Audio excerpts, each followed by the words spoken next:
नमस्कार, मैं हूं निवेदिता।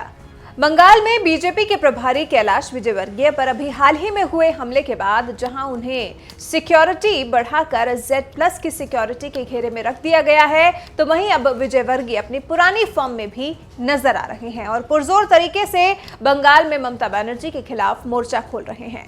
बंगाल में ममता दीदी की करतूतों पर जमकर हमलावर हो रहे हैं। बंगाल में बीजेपी अब आर पार के मूड में है, ऐसी कि अभी नहीं तो कभी नहीं। तभी तो विजयवर्गीय ममता दीदी के खिलाफ जमकर कटाक्ष कर रहे हैं।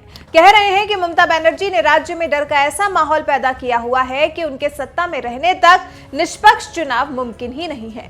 एक इंटरव्यू में दीदी का पूरा कच्चा चिट्ठा सबके सामने रखते हुए कैलाश विजयवर्गीय कहते हैं कि बंगाल की राजनीति में हिंसा पिछले 4 दशक से जुड़ी हुई है।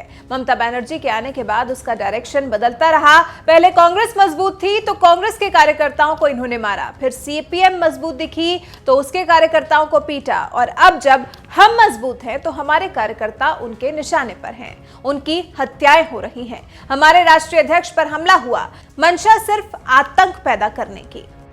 लेकिन लोकतंत्र में हिंसा की कोई जगह नहीं है। वहीं राज्यपाल जगदीप धनखड़ के हाल ही में ममता दीदी पर आए बयान को लेकर विजयवर्गीय से सवाल किया गया तो उन्होंने कहा कि सैद्धांतिक रूप से बीजेपी किसी चुनी सरकार को बर्खास्त करने के पक्ष में नहीं है, लेकिन अब हमने केंद्रीय गृह मंत्री से मांग की है कि ममता बनर्जी को बर्खास्त कर राष्ट्रपति शासन लगाया जाए। ममता बनर्जी के मुख्यमंत्री रहते राज्य में स्वतंत्र, निष्पक्ष और भयमुक्त चुनाव नहीं हो सकते। प्रजातंत्र की स्थापना के लिए बहुत जरूरी है कि लोग निडर होकर मतदान करने आए।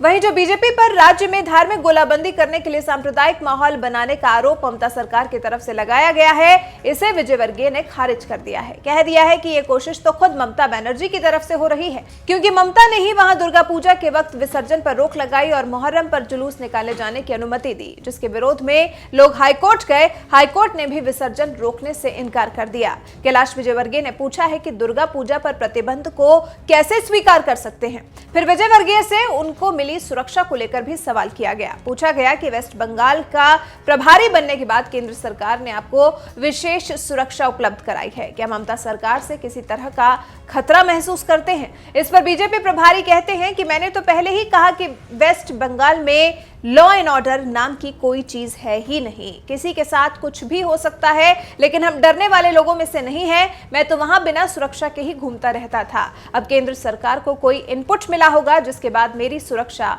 बढ़ाई गई होगी। यानी बंगाल में हालात पूरी तरह से बिगड़ चुके हैं और अब बीजेपी को लग रहा है कि वो वहां की सत्ता को अब बदल कर ही दम लेगी। हालांकि कोशिशें भी बीजेपी की तरफ से काफी बड़े स्तर पर की जा रही हैं। वहीं कैलाश विजयवर्गीय के इस रिएक्शन पर आप क्या कहना चाहेंगे? हमें बताएं कि क्या आप भी कैलाश विजयवर्गीय के बातों से इत्तेफाक रखते हैं? कमेंट कर हमें अपनी राय जरूर बताएं।